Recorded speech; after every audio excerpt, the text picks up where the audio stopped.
What's going on, y'all? This is OBB, the Diecast News Guy, bringing you guys with another NASCAR Diecast review from our good friends at Plan B Sales or Circle B Diecast. Make sure to use that promo code OBBYT to get that free shipping on orders $20 and above. And today's going to be on another cool diecast. Anybody who's a big fan of Trackhouse Racing, you're definitely going to love this one. And the other car I'm going to be reviewing of this driver very soon. But this is on Daniel Suarez's 2021 Commscope Chevrolet Camaro Z0110E for Trackhouse Racing. My lord, what a beautiful diecast this is. You can see right there. I kind of wish the packaging was actually the same color as the car. As you see, this is supposed to be the packaging is supposed to be based off this Camp World car or the iFly car. But let me tell you what, man, the Commscope car was like one of the best selling diecasts that dried up in value in the 164 scale from 2020. I don't know if this one's going to dry up, but let me tell you what, man, it is definitely an upgrade of a paint scheme. That's for certain. And there's the back. If you guys want to see that, yeah, the packaging looks like it did got kind of a little wear down. You see right there, I kind of opened it, incorrectly. So maybe I should have probably watched Diecast Buffet's unboxing video. Whatever though, I don't manage to plan on selling this.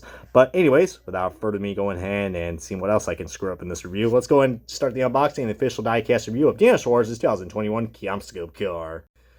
And alrighty guys, we got this diecast out of its box, and man, let me tell you what, this car has just everything you can like about a Trackhouse Racing. And first of all guys, Trackhouse Racing, man, let's just say just how much of a good job these guys have done in the paint scheme department, guys. I have not been disappointed with any one of their paint schemes. I mean, the iFly car, I guess you could say it was quite fly and cool. Yeah, that was not a cool problem, Brian, Jesus Christ. And the Camper World car was pretty cool as well. And now we got the Commscope card, then we also got the Tootsies card that's going to be coming out, so I hope you guys are ready for some Tootsies. No, not Tootsie Rolls, damn it, but I'm probably going to make a pun about that in the next Suarez review. But shout out to all the Suarez fans out there who are watching this, because I know there is actually a good audience of them, and I appreciate you guys' support with Daniel Suarez, and also checking out my channel for me giving my thoughts and opinions about this diecast. But let me tell you what, man, I absolutely just love the colors on this thing. This thing is just, I mean, the 2020 variant was cool and all, but this one is just an absolute step up. I mean, you wouldn't think having all these colors together would not work. It'd be kind of like a mess, or a nice, it'd be like, I don't know, pretty cluttered with all these colors.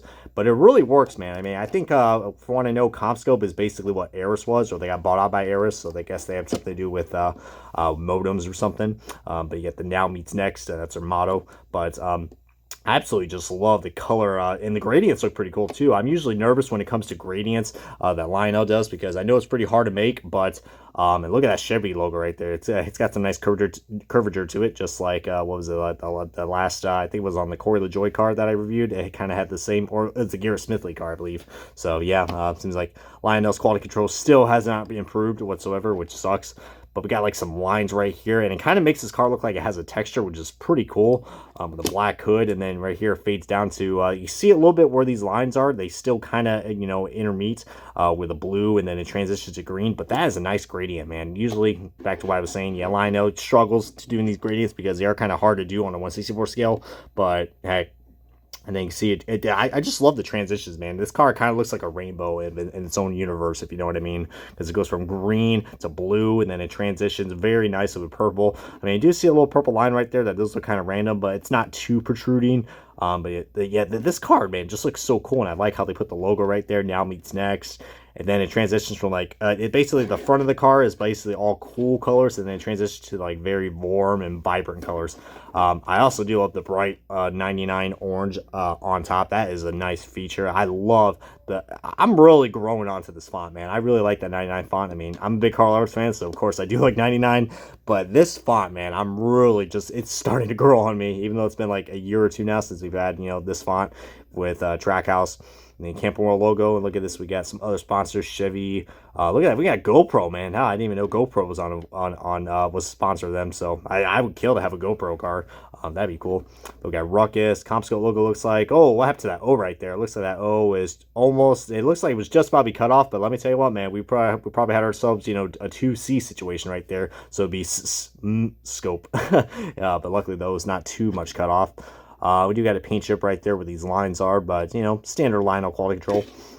On the back, man, look at this back, man. I absolutely love this back bumper. Look at that gradient. Wow, nice job. Trackhouse and Lionel Racing did a pretty decent job on that.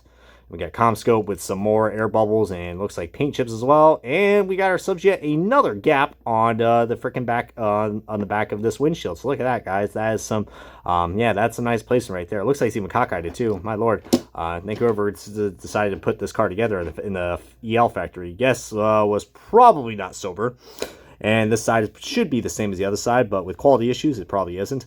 But yeah, now time to get on to, and I don't really like how is that part of the paint scheme, or is that just, oh, I guess that's part of the paint scheme, I guess, but that looks kind of odd. It kind of looks like it's just like a different part of a decal. That's just kind of like, I don't know, it looks like the decal didn't really go in together. It looks like it's a separate piece or something, but I don't know. Since it's on both sides, I'm going to say it's part of the paint scheme. Back to what I was saying before I got distracted with this review.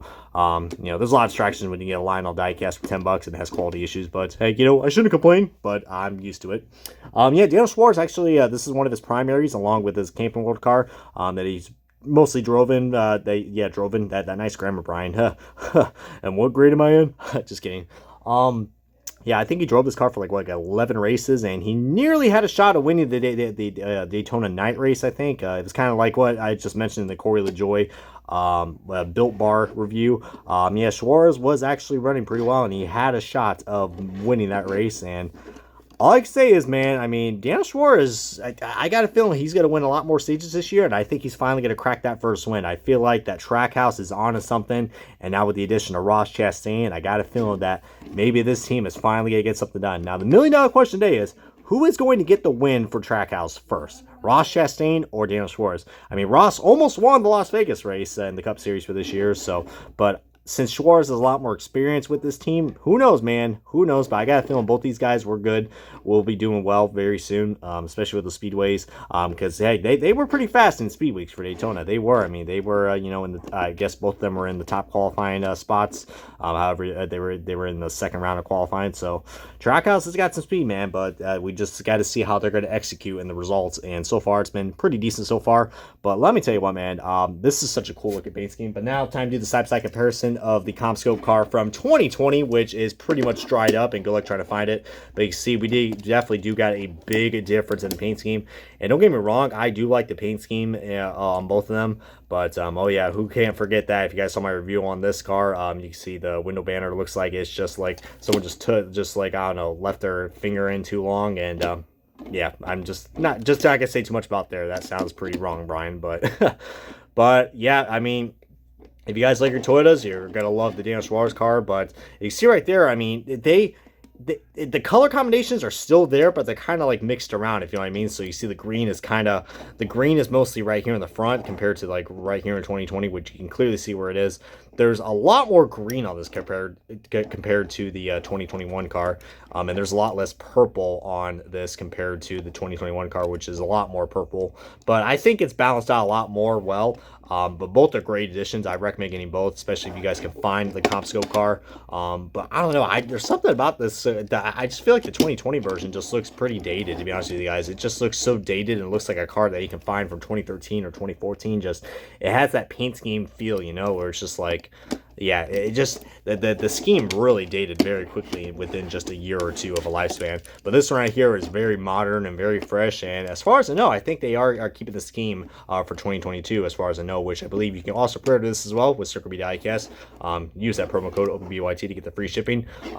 Works on the pre-orders as well. So, but yeah, guys, like I said, Daniel Suarez ran really well last year, getting what, like 4 top 10s, I believe. So he's on the right track, guys. I just got a feeling that maybe this is the year he's going to finally break some wins, or at least get a win.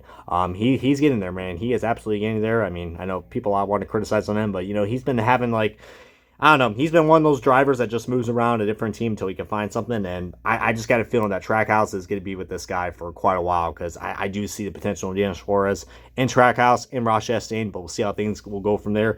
And this is going to wrap up the diecast review of Daniel Suarez's 2021 Commscope Chevrolet Camaro ZL110E for Trackhouse Racing. Feel free to post your comments and thoughts below at the end of this video, or below the video, wherever you want to put it. But this has been OBB, the Diecast News Guy. See you guys next time on another Diecast review, and I'll catch you guys later.